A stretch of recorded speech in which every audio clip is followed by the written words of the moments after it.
जुलूस निकालने के बाद पुलिस के मना करने के बाद भी इतनी इनकी हठधर्मी है कि इन्होंने उसके बाद भी यहाँ पर बहुत बुरी तरह से रात को 11:30 बजे तक डीजे बजाते रहे, नारे बुरा देते रहे। देश में रहना है तो वंदे मातरम पढ़ना पड़ेगा। भाई जाओ मंदिर में पढ़ो, जिसको पढ़ना हो पढ़ो, कौन मना कर रहा है? तुम जो है सड़क पर आकर के मुसलमानों को बेइज्जत कर रहे हो। इस तरह की चीज़ें हुई हैं। और जब मस्जिद के सामने जब किसी के मजहब के ऊपर कोई आँच आती है ना, तो इंसान मर जाना पसंद करता है, लेकिन अपने मजहब की बेइज्जती बर्दाश्त नहीं करता, चाहे कोई भी धर्म हो। ये हमारा देश धर्म को मानने वाला देश है, लेकिन ये हमारे मजहब, कहीं मस्जिद को तोड़ देना, कहीं कुरान शरीफ जला देना। बिहार में इतनी अजीम मस्जिद थी, उसको पूरा जला दिया। उसमें हज़ारों किताबें थी, जो नायाब किताबें थी, वो सब खत्म कर दिया। सरकार तमाशा देख रही है। सुप्रीम कोर्ट कह रही है कि महाराष्ट्र में 50 से ज़्यादा हेड स्पीचेस हुई हैं और सरकार तमाशा देख रही है। सरकार उसके ऊपर रोक नहीं लगा रही है। तो यहाँ वहाँ तो कह दिया कि ज़बान से बोलने में शर्म आती है कि सरकार जो है नपुंसक हो गई है, नामर्द हो गई है, यानी कुछ एक्शन लेती नहीं है। तो आपका इसका अगला कदम क्या रहेगा? अगला कदम ये होगा कि हम कल मंडे को 12 बजे मेरे हिंदू कार्यकर्ता जी, जो हिंदू हैं, जो हिंदुत्ववादी अपनी बात करते हैं, वो हिंदू कार्यकर्ता जिनको लगता है कि इस देश में गंगा जमुनी तहजीब है, मुसलमानों के साथ हम बड़े शान के साथ रहते हैं, कोई तकलीफ नहीं, ये झूठ मूठ का सिर्फ इलेक्शन का जो है ना पोलराइजेशन करने के लिए कर रहे हैं। हमारे हिंदू कार्यकर्ता जैसे यहाँ पे हुए हमारे अपने गिरिजा शंकर यादव साहब हैं और अशोक हैं, यहाँ पर कुबेर मौर्य जी हैं, इनके साथ हमारे सब कार्यकर्ता जो हैं ये मिलकर जाएंगे।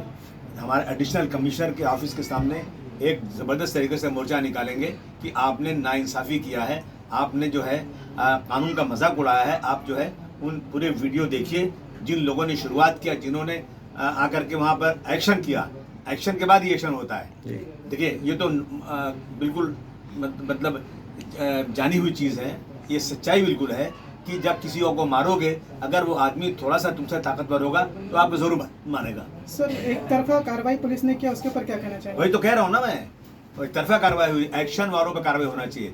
जिसने शुरुआत किया, आपने आके आप मस्जिद सामने डीजे बजा दिया, आपने जो है वहाँ गलत नारे लगा दिया, इससे लड़कों में जोश आ गया, लड़ाई झगड़ा हो गया।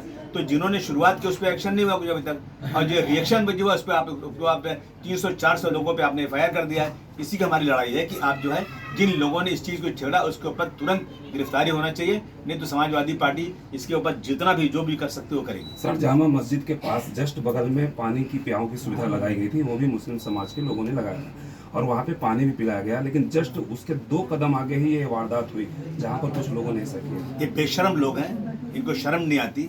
मुसलमान भाईचारगी का पैगाम दे रहा है, ठंडा पानी पिला रहा है, और आप पानी पी करके नमक हरामी कर रहे हो, इस तरह काम कर रहे हो। मैं समझता हूँ कि इससे बुरी दुनिया में कोई चीज़ नहीं हो सकती। हम बार बार मैसेज देते हैं मुसलमानों को कि रसूलुल्लाह ने फरमाया कि पड़ोसी के साथ अच्छा ताल्लुकात रखो। मैं समझता हूँ कि हम लोग इसका पालन कर रहे हैं, लेकिन आप जो है पता नहीं किसके बहकावे में, किसकी वजह से सरकारें जो है ना हिंदू मुस्लिम का तफरका करके जो इलेक्शन करा के जीतना चाहती है ना, उसका ये नतीजा है कि अच्छे ताल्लुकात भी खराब होते जा रहे हैं। जानकारी में सर ये बताया जा रहा था कि चप्पल और बॉटलें चलाई गई राम मूर्ति के ऊपर, राम भगवान की मूर्ति के ऊपर। ऐसा है ना कि जब आप आके मस्जिद के सामने करोगे तो चप्पल कहीं भी जा सकती है, बिल्कुल गलत है। उसको राम मूर्ति चप्पल नहीं जाना चाहिए, लेकिन आप राम मूर्ति वहाँ लाके खड़ी क्यों करते हो मस्जिद के सामने? आप चाहते हो कि कोई चप्पल पड़ जाए ताकि हमें दंगा कर दें? आपको इसी चीज़ से परहेज करना चाहिए। और वहाँ आकर के आप मस्जिद के सामने डीजे बजाओगे, चिल्लाओगे वहाँ पर, तो फिर ये सब चीज़ें होंगी। एक्शन दोनों तरफ होना चाहिए। इसका जिम्मेदार कौन है, आप किसे ठहराना चाहते हैं? जिम्मेदार सबसे बड़ी पुलिस है। पुलिस ने इस जुलूस को निकलने कैसे दिया, पिछली बार जिन लोगों पे केसेस हुए थे उनको फिर परमिशन कैसे दिया, और मैं कह रहा हूँ कि इस तरह का जुलूस निकलना बिल्कुल, चाहे किसी मजहब का भी हो, बिल्कुल बंद होना चाहिए। पुलिस प्रशासन स्थानीय लोगों से मदद मांगती है, तो क्या पुलिस फोर्स कम थी जो मतलब वो हैंडल नहीं कर पाई? नहीं, पुलिस जो है ना, ये सरकार जब 2014 के बाद पुलिस जो है ना कानून से काम नहीं कर रही है। सरकार जो है ये पुलिस जो है सरकारी पिछलग्गू हो गई है। जो मंत्री कहते हैं, मिनिस्टर कहते हैं, उन्हीं का काम करती है। भारतवर्ष के संविधान की धज्जियां उड़ा रही है। ये मैं नहीं कह रहा हूँ, ये तो सुप्रीम कोर्ट ने भी कह दिया। कहा जा रहा है कि बालोनी क्षेत्र में हमेशा भाईचारा बना रहता है, हिंदू मुस्लिम सब मिलकर रहते हैं, लेकिन जो रामनवमी के दिन जो लोग आए थे वो सब बाहर से आए थे, बुलाए गए थे। इस पर आपको कोई जानकारी? नहीं, ऐसा है ना कि बाहर से बुलाए गए थे तो यहाँ भाईचारगी थी, तो यहाँ के जो हिंदू हमारे साथ हैं उनको भगा देना चाहिए था। क्यों नहीं भगाया उनको उन्होंने यहाँ पे? अगर हमारे साथ उनकी भाईचारगी अच्छी है तो उनको यहाँ लोग खड़े नहीं करना चाहिए। उनको खड़ा करके और हमारी भाईचारगी को ख़त्म करके ये लोग जो है ना पोलराइजेशन करना चाहते हैं और कुछ नहीं। सर रामनवमी के दिन ही खाली लफड़ा हुआ, हनुमान जयंती, गुड़ी पड़वा और तमाम रैलियां निकली, कभी कुछ नहीं देखा गया। रामनवमी के दिन क्यों हुआ? भाई बहुत जगह यहाँ नहीं तो और कहीं हुआ, हर जगह तो कुछ न कुछ हो ही रहा है। कोई कहता है हिंदू खतरे में, कोई कहता है मुसलमान खतरे में। खतरे में कौन है खतरे में सर? हिंदुस्तान है, खतरे में कोई नहीं, खतरे में हिंदुस्तान है। और मेजॉरिटी आज मेजॉरिटी हिंदुओं की है, सरकार हिंदुओं की है, कश्मीर से कन्याकुमारी तक सरकार है बीजेपी की, फिर खतरे में कौन है?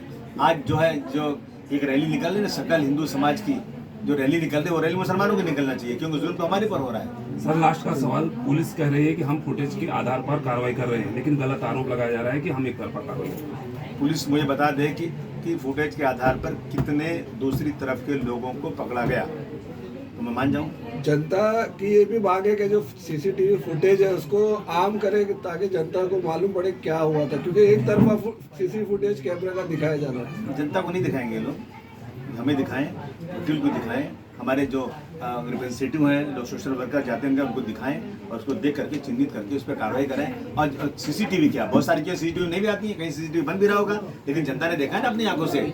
यहाँ आए क्यों? ये एरिया माइनॉरिटी का है, यहाँ उनको आने की जरूरत क्या? Thank you.